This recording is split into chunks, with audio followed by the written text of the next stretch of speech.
Это китайский узел, который означает счастье. В Китае его вешают на дверь, чтобы отгонять от дома злых духов. Под народную музыку и в национальном колорите стартовал российско-китайский бизнес-форум. Всех участников на 3 языках поприветствовал Рустам Минниханов. Доброе утро. Нихау. Сегодня, благодаря личным усилиям глав 2 государств, Российской Федерации и Китайской Народной Республики, есть максимальная возможность максимально активно работать на также и межрегиональном уровне. Важная задача, которую предстоит решить в ближайшее время, повышение устойчивости производственной сферы в новых условиях.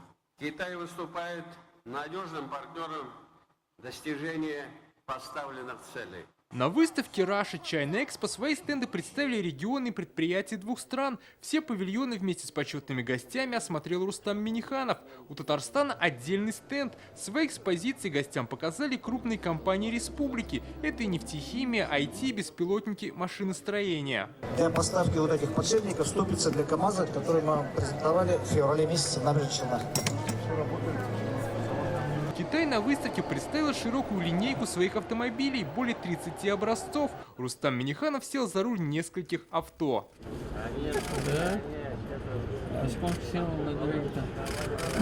Это 3-литровый двигатель. Новинки китайского автопрома сегодня мог протестировать любой желающий. Такому разнообразию моделей своей страны в одном месте удивлены и китайские гости. Эти участники форума приехали перенимать опыт организации выставок и продвижения продукции нефтехимии. Как говорят от Казани, в восторге. Этот город очень красивый город.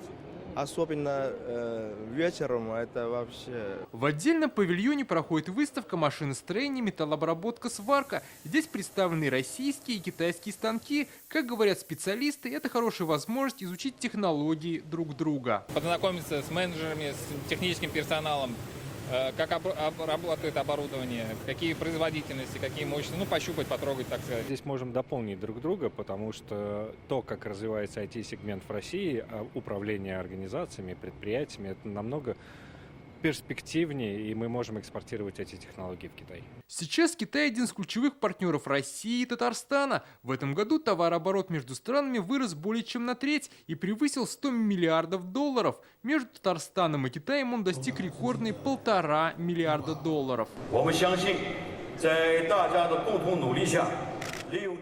Мы верим, Россия и Китай смогут сотрудничать на высшем уровне. Для этого у нас есть большое пространство возможностей. С участием Рустама Минниханова сегодня обсудили успешный опыт городов и их сотрудничество. У столицы Татарстана 62 города-побратима и партнеры в 23 странах.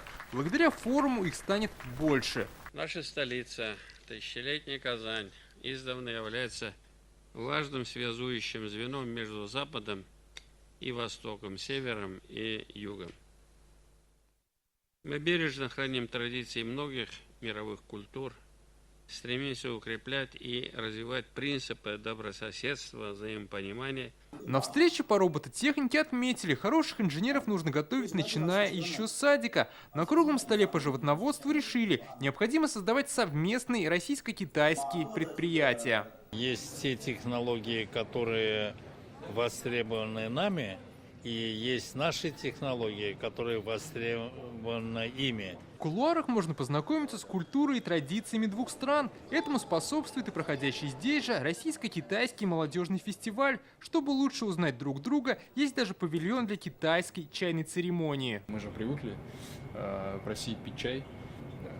Просто чай завариваешь, наливаешь, добавляешь молоко и так далее. Здесь как раз-таки чай, он выступает не в роли просто попить, а здесь собирается особая атмосфера. Узнал много нового, в том числе о чайной индустрии, о видах чаев, да, то есть и проникся. Форум будет идти 2 дня. Итоги придут завтра на большой пленарной сессии. Рустам Минниханов уже предложил сделать форум Ростки постоянным в Казани и следующий провести в ноябре 2024 года. Дмитрий Ринит, Алмаз Зиединов, ТНВ, Казань.